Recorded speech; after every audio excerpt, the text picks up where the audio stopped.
వంటి ధనస్వామ్యం అయితే ప్రజాస్వామ్యానికి ప్రమాదకరం. సార్ చిరంజీవి ఎన్డీఏకి ప్రచారం చేస్తారని చెప్పి గత కొద్ది రోజులుగా వార్తలు కూడా అవడం జరుగుతుంది. ఒకవేళ చిరంజీవి ప్రచారం చేస్తే ఎంతవరకు లాభం ఉంటుందంటారు సార్? అంటే చిరంజీవి గొప్ప ప్రజాదరణ కలిగినటువంటి నటుడు, దాంట్లో ఎవరికి డిస్ప్యూట్ లేదు. రాజకీయాలకు అతీతంగా అన్ని పార్టీల వారు అభిమానించేటువంటి ఒక గొప్ప నటుడు.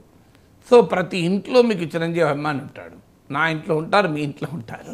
సో దట్ ఈస్ గ్రేట్నెస్, అందులో డౌట్ లేదు. కానీ ఆయన పాలిటిక్స్లో చేరినప్పుడు ఏ మేరకు వాల్యూ అడిషన్ చేయగలుగుతాడు అనేది క్వశ్చన్.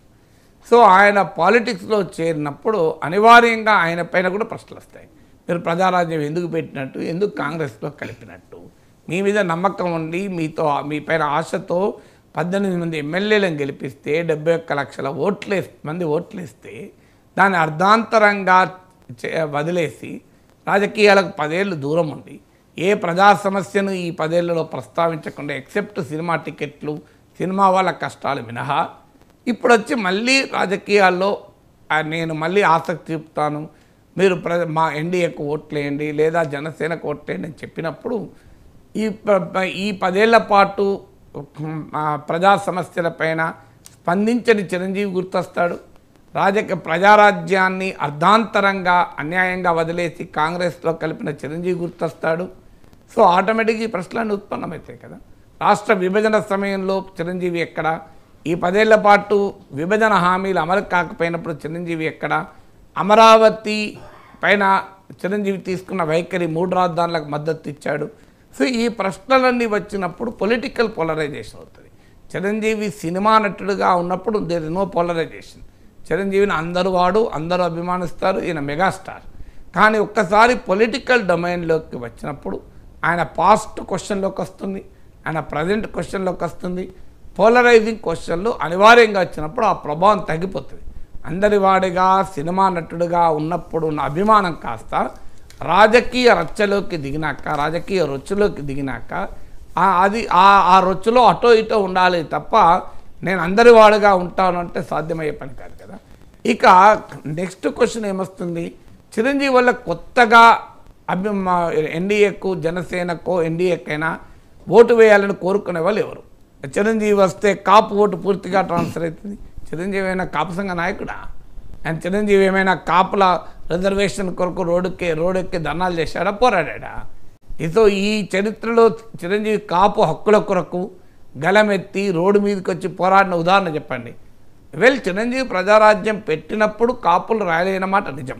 ఎందుకు రాలేయారంటే ఆంధ్రప్రదేశ్లో ఉన్న 2 రాజకీయ పార్టీలు టీడీపీ, వైసీపీ కమ్మారెడ్ల నాయకత్వంలో ఉంది కనుక కాపులు మాకు ఇంతవరకు అన్యాయం జరిగింది అని భావించారు కనుక తమ సామాజిక వర్గం నుంచి ఒక ప్రఖ్యాత వ్యక్తి రంగంలోకి దిగినప్పుడు సాధారణంగా ఆసక్తి చూపారు కూడా. అందువల్ల అదేదో చిరంజీవికి కాపుల నాయకుడు అని చెప్పి కాపులు ర్యాలీ కాలే.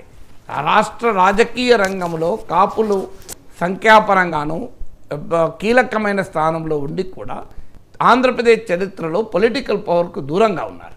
అందువల్ల వారికి ఒక్కసారి ఈ ఎన్టీ రామారావు వచ్చినప్పుడు ఎలాగైతే కమ్మల్లో రాజకీయ చైతన్యం ఎగిసిపడిందో, చిరంజీవి ప్రజారాజ్యం పెట్టినప్పుడు కాపుల్లో కూడా రాజకీయ చైతన్యం ఎగిసిపడి ర్యాలీ అన్నమాట నిజం. కానీ అది ఎంతవరకు క్యారీ అవుతుంది? మధ్యలో చిరంజీవి పాలిటిక్స్ వదిలేశాడు కదా. చిరంజీవి కాపుల హక్కుల కొరకు ప్రయోజనాలకు నిలబడలే కదా. ఆ మాటకొస్తే కాపుల హక్కులకు నిలబడ్డ పొద్దురగడ్డ లాంటి వాళ్ళు వైసీపీలో కూడా ఉన్నారు. సో అందువల్ల ఈ ప్రశ్నలు వచ్చినప్పుడు వాల్యూ అడిషన్ ఎంత చేస్తాడు అనేది క్వశ్చన్ మార్కే. అందువల్ల చిరంజీవి కొత్తగా వచ్చి ప్రచారం చేస్తే ఎక్కువ జనం రావచ్చు. చిరంజీవిని అభిమానించే వాళ్ళు ఆల్రెడీ పవన్ కళ్యాణ్ కూడా అభిమానించేవాళ్ళు కదా, కొత్తగా ఏమున్నది.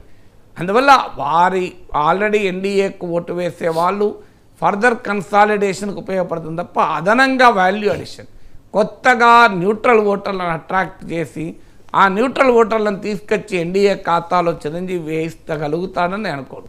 అయినా మనకు తెలియదు ఇప్పటికీ చిరంజీవి అందరికీ ప్రచారం చేస్తాడా, కొందరికి ప్రచారం చేస్తాడా, యాక్టివ్గా ప్రచారంలో పాల్గొంటాడా, ఇవేవీ తెలియదు ఇప్పటి వరకు వస్తున్నాయండి కథనాలు, స్పెక్యులేషన్లే.